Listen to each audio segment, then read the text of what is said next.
Hello everyone, I am Lakshmi Sharma. हमने पिछली video में चंडीगढ़ पीआरटी एग्ज़ाम का मैथ्स का सिलेबस स्टार्ट किया था। आज उसकी सेकंड वीडियो है।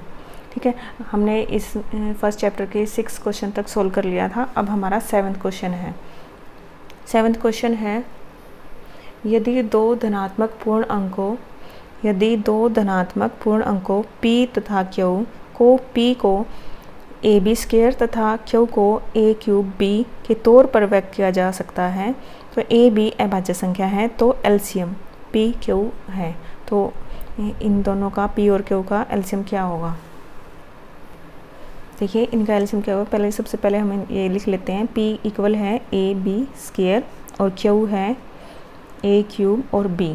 इस तरह के क्वेश्चन में हम क्या करते हैं, एलसीएम जब इन्होंने पूछा हो तो जो हमारी सबसे हाईएस्ट पावर होती है उस नंबर को लिखेंगे। जैसे यहाँ पर a की हाईएस्ट पावर क्या है, a³ तो a³ और b की हाईएस्ट पावर क्या है 2, तो यहाँ पे b²। तो हमारा आंसर हो जाएगा यहाँ से a³ b²। ठीक है, ये हमारा आंसर आ जाएगा। एलसीएम ऐसे करना है।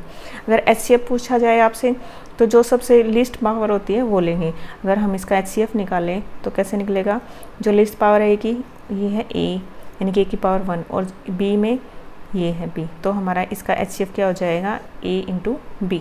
अब नेक्स्ट क्वेश्चन है हमारा 8th।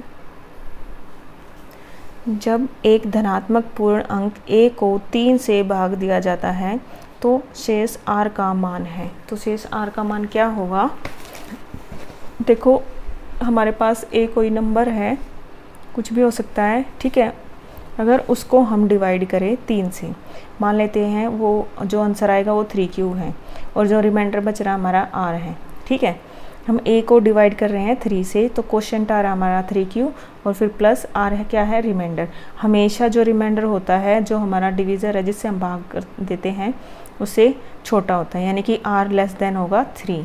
तो हमारा रिमाइंडर क्या क्या बच सकता है, हमने धनात्मक पूर्ण अंक लिया है, इसमें हम 0, 1 और 2 ले सकते हैं। ठीक है, ये हमारा रिमाइंडर बचेगा, यानी C आ जाएगा। ठीक है, हमें कैसे आंसर देना है, जो हमारा रिमाइंडर है उससे जो छोटे आपके नंबर हैं वो लिखने हैं।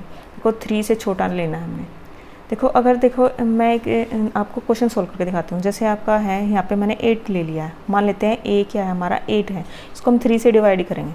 ऐसे करके देखो, 3 2 जा 6, रिमाइंडर बचा आपका 2, यानी कि आंसर क्या आ रहा है, 8 इक्वल टू 3 इंटू 2 प्लस 2, इस तरीके से। ठीक है, रिमाइंडर कितना है 2। अगर आप यहाँ पे अगर 3 बचता तो आगे डिवाइड करते फिर 0 रिमाइंडर बचता। ठीक है, तो इस तरीके से अगर आप सोल्व करोगे तो हमारा ये मेथड है कि हमारा रिमाइंडर कभी भी जो हम जिससे भाग करते हैं उससे बड़ा नहीं होता है। ठीक है, हमेशा छोटा होता है। रिमाइंडर क्या होता है, लेस देन जो जिसे हम डिवाइड कर रहे हैं डिवीज़र से छोटा होता है। तो यहाँ पे हमारा आंसर आ जाएगा 0, 1 एंड 2, यानी C ऑप्शन। नेक्स्ट क्वेश्चन है 9th।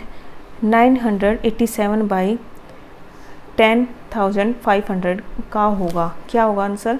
समाप्ति योग दशमलव विस्तार, असमाप्य योग अनावर्ती योग दशमलव विस्तार, असमाप्य योग आवर्ती योग दशमलव विस्तार, या उपरोक्त में से कोई नहीं। तो इसको हम कैसे सोल्व करेंगे? देखो, इनको या तो डिवाइड कर लो। ठीक है, उससे पता चल जाएगा आपको कि दशमलव स्थान तक आंसर आ रहा है या नहीं आ रहा है, यानी कि हम प्रॉपर अगर डिवाइड करें तो कहाँ तक आपका डिवाइड हो रहा है। ये देखो मैं कैसे करती हूँ इस क्वेश्चन को।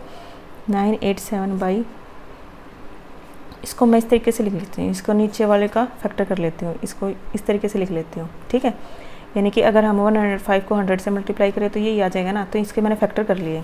तो अब देखो ये हमारा कैंसिल हो रहा है, इनको कैंसिल कर लो पहले। जितनी भी शॉर्ट फॉर्म में हम ला सकते हैं वो हम लेके आएंगे इसकी, और उसके बाद डिवाइड करके देखेंगे कितने दशमलव स्थानों तक आ रहा है, या हमें दशमलव आते जा रहे हैं, ऐसे देखें दशमलव के बाद नंबर आते जा रहे हैं, वो चेक करना हमने, यानी कि टर्मिनेटिंग है या नॉन टर्मिनेटिंग है ये बताना है। तो अब हम कैंसिल कर लेंगे, ये 7 से डिवाइड हो जाएगा, 7 1 जा 7, यहाँ से बचेगा 2, 7 4 जा 28, फिर 7 1 जा 7, ये 7 1 जा और 7 5 जा। अब ये 3 से डिवाइड हो रहा है, 3 4 जा 12 और 3 7 जा 21 और 3 5 जा, यानी हमारा आ गया यहाँ से 47 बाई 5 इंटू 100। ठीक है, अब देखो हम अगर इसको 2 से मल्टीप्लाई कर दें और 2 से डिवाइड कर दें तो हमारा ये नीचे वाला जो 5 है ना, ये 10 में चेंज हो जाएगा। फिर हम आसानी से बता सकते हैं, इसको मल्टीप्लाई कर लेंगे। 2 7 जा 14 और 2 4 जा 8 9 94 हो गया। अब यहाँ से 5 2 जा 10, जैसे हमने पिछली वीडियो में फर्स्ट क्वेश्चन किया था वैसे ही करेंगे। ठीक है, ये हमारा 10th क्लास का फर्स्ट चैप्टर में ही क्वेश्चन है ये, 94/1000।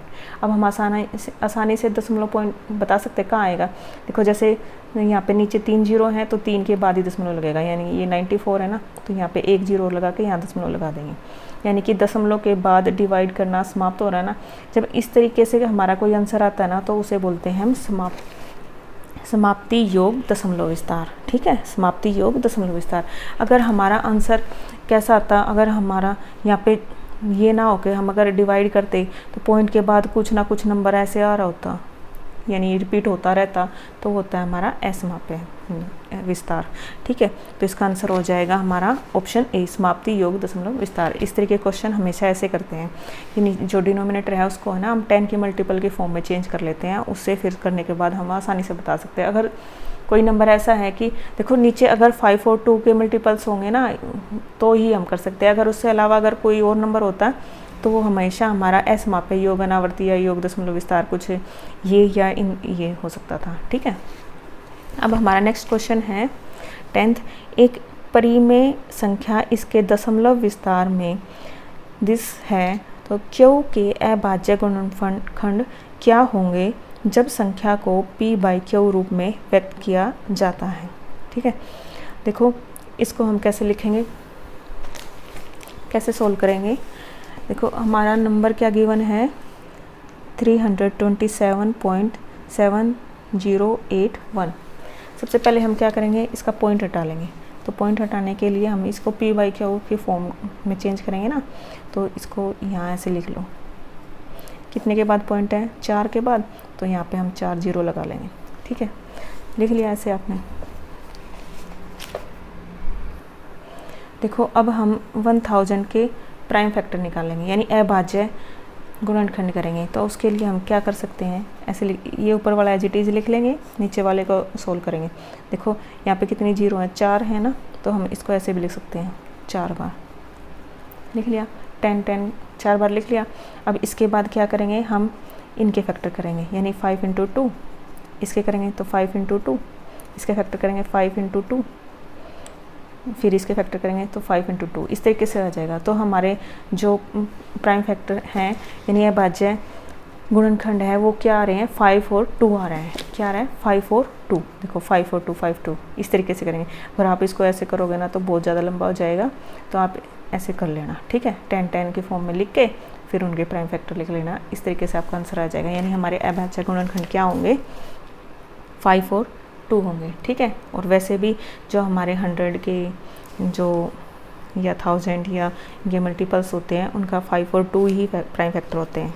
ठीक है, तो यहाँ पे आ जाएगा आपका आंसर D 2 तथा 5। अब नेक्स्ट क्वेश्चन है, वह न्यूनतम संख्या क्या है जो 1 से 10 दोनों शामिल, यानी कि 1 और 10 भी लेना है, तक सभी संख्याओं द्वारा भाग देने योग्य है।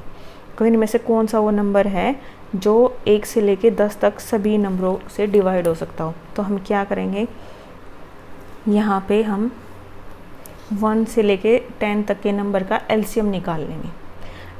ठीक है, देखो एक तो एलसीएम आप कैसे निकालोगे, यहाँ पे लिख लोगे 1 2 3 4 5 6 7 8 9 10 ऐसे लिख लो।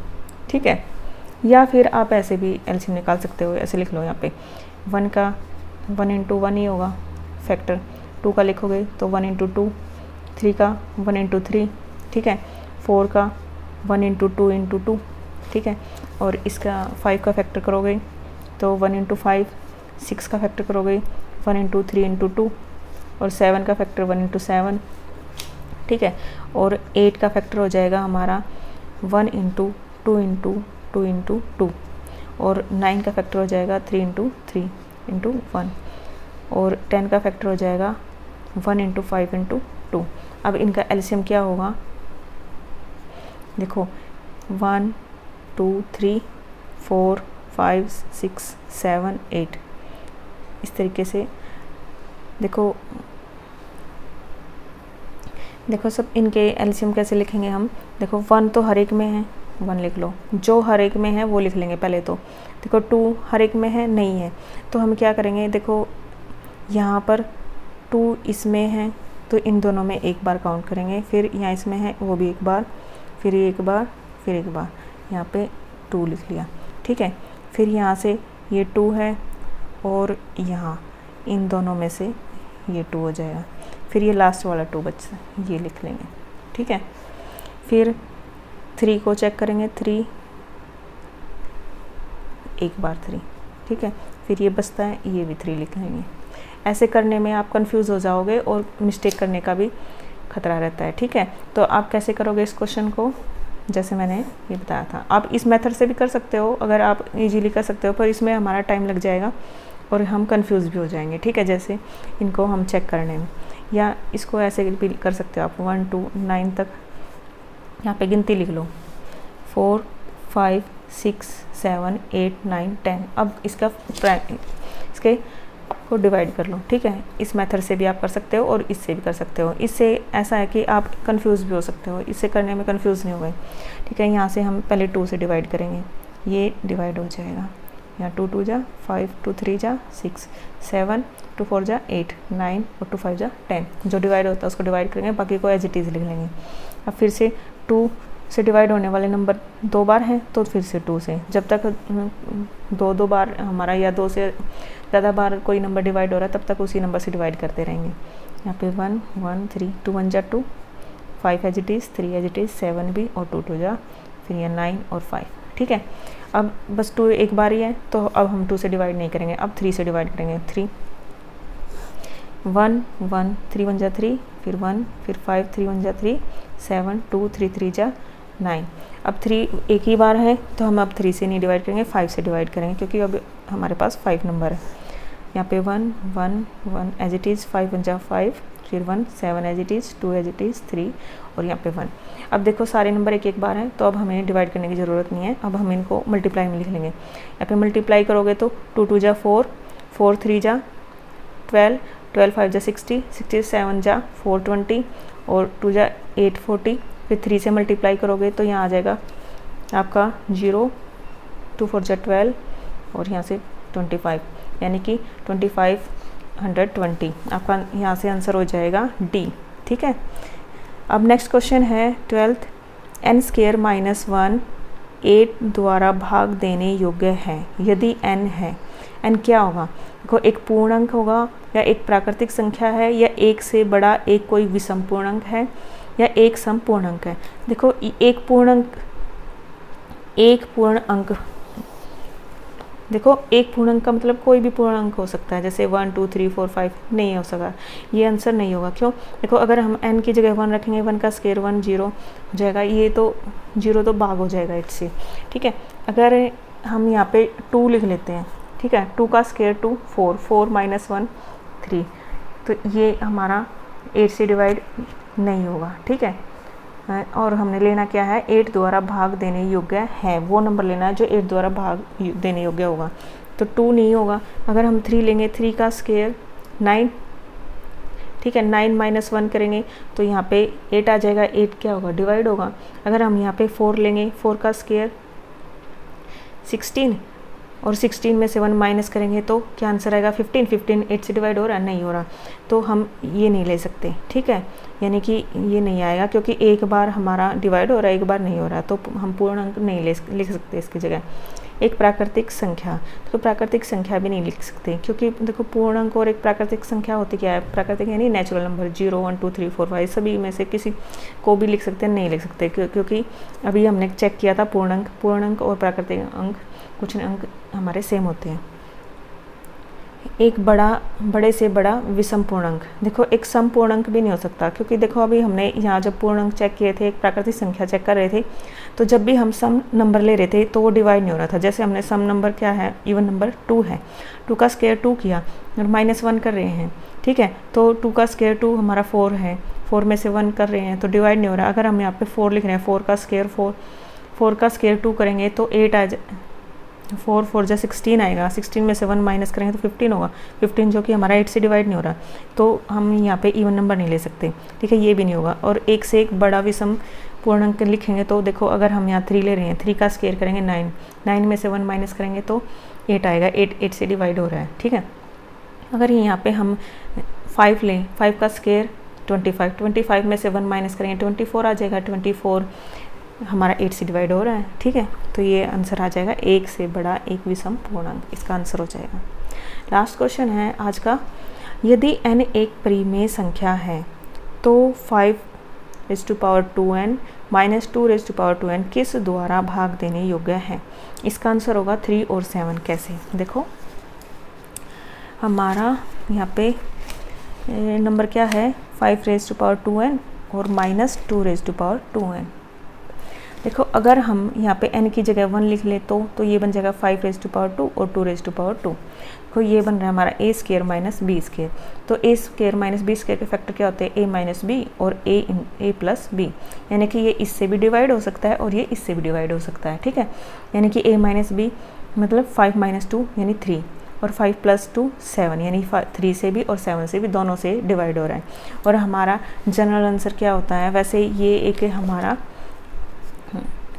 कंसेप्ट है कि a⁻2n माइनस b⁻2n हो तो वो हमारा a माइनस b से भी डिवाइड होता है और a प्लस b से भी डिवाइड होता है। इस तरीके से भी याद रख सकते हो, ठीक है। और आप यहाँ पे 1 लिख के उसको सोल्व करके भी आप आंसर निकाल सकते हो, यानी कि ये 3 से भी डिवाइड हो जाएगा, ये 7 से भी, आपका आंसर आ जाएगा यहाँ से C। आज हम इस वीडियो में यहीं तक सोल्व करेंगे और इस चैप्टर के नेक्स्ट जो क्वेश्चन है आपके वो हम नेक्स्ट वीडियो में सोल्व करेंगे। Thank you for watching.